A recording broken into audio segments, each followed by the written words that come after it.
The atmosphere surrounding South African rugby has once again become one of excitement, confidence, and admiration after the Springboks produced a breathtaking performance against the Barbarians.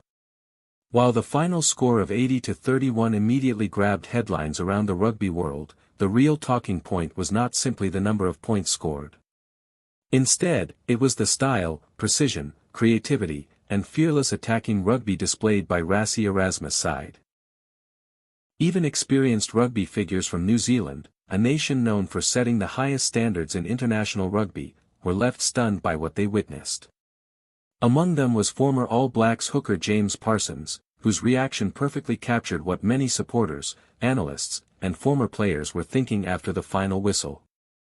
Speaking on the Aotearoa Rugby pod shortly after the match, James Parsons struggled to hide his amazement. He admitted that although everyone expects quality from the Springboks, what unfolded in the second half exceeded every expectation. South Africa transformed from a side still finding rhythm into a relentless attacking machine that overwhelmed an experienced Barbarians team packed with international talent. It wasn't simply a victory. It was a statement to the rest of the rugby world that the reigning world champions are continuing to evolve rather than standing still. One particular moment completely captivated Parsons.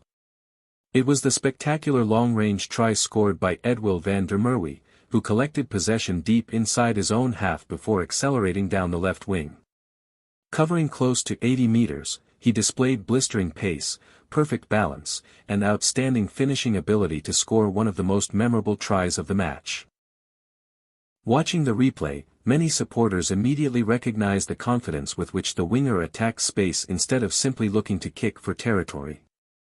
That willingness to back individual skill has become one of the defining characteristics of the modern Springboks under Rassie Erasmus.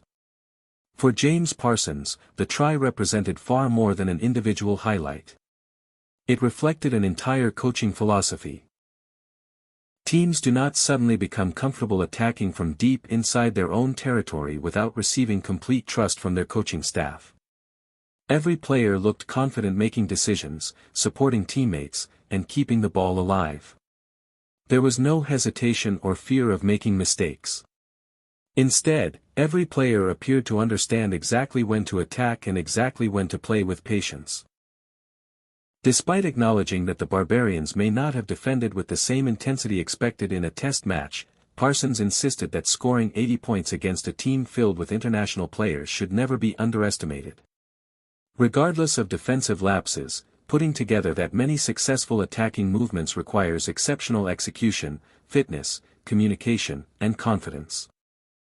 International rugby has become increasingly competitive over recent years, making such a dominant scoreline incredibly difficult to achieve against any quality opposition. The compliments did not stop there. Another player receiving widespread praise was superstar winger Cheslin Kolbe. Although many observers believed he was not operating at his absolute peak, he still produced moments that reminded everyone why he remains one of the most dangerous backs in world rugby. Every time he touched the ball, defenders were forced into difficult decisions. His footwork, acceleration, and awareness continued to create uncertainty, opening opportunities not only for himself but for players around him.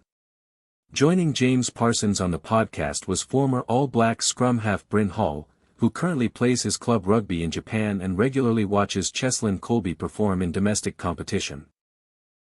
Having seen the winger throughout the Japanese season, Hall offered an interesting perspective. While acknowledging that Kolbe remains an outstanding player for his club, he believed there was a noticeable difference whenever he pulled on the green and gold jersey of South Africa. According to Hall, something changes inside Kolbe whenever he represents the Springboks. His energy appears greater, his confidence grows even stronger, and his attacking instincts become sharper. It is not that he performs poorly in Japan. Quite the opposite. He consistently ranks among the competition's best attacking players. However, playing under Rassie Erasmus seems to unlock another level entirely.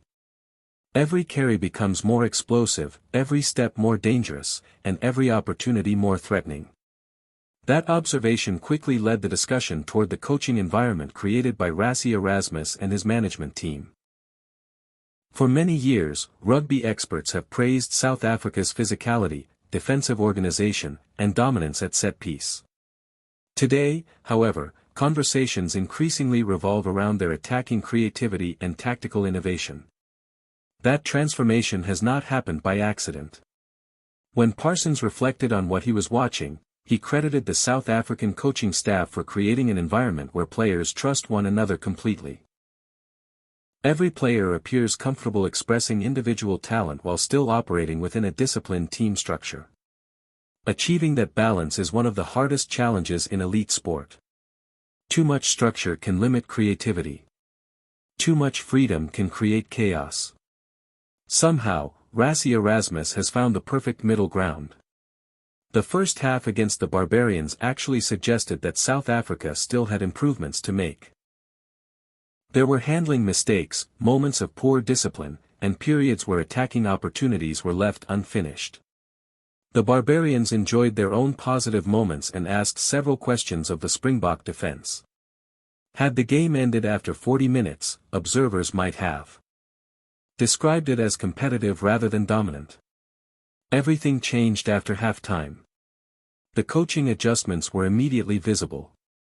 South Africa increased the speed of their ball movement, their support runners became more effective, and their decision-making under pressure improved dramatically. Suddenly the Barbarians found themselves constantly retreating as wave after wave of green jerseys attacked from every area of the field. Perhaps the most impressive feature was how quickly possession moved from forwards to backs and back again. Modern rugby increasingly rewards teams capable of keeping defensive lines under constant pressure through fast recycling. The Springboks demonstrated exactly that. Their forwards handled like midfield backs, while their outside players willingly worked inside channels to maintain attacking momentum. The result was a breathtaking display that thrilled supporters inside Nelson Mandela Bay Stadium. Every successful offload, every perfectly timed support line, and every clinical finish reinforced the feeling that South Africa's attacking identity continues to evolve. For many years critics suggested the Springboks relied too heavily on power rugby. Their success, according to those critics, came primarily through dominant scrums, lineouts, kicking pressure, and physical defense. Those strengths certainly remain part of South Africa's identity, but performances like this illustrate just how much their overall game has expanded. The influence of Rassie Erasmus extends beyond tactics alone. Perhaps his greatest achievement has been creating an environment where squad depth continues to flourish. Against the Barbarians, several players were rewarded for outstanding performances in the United Rugby Championship rather than relying exclusively on established stars. That willingness to rotate and reward form sends a powerful message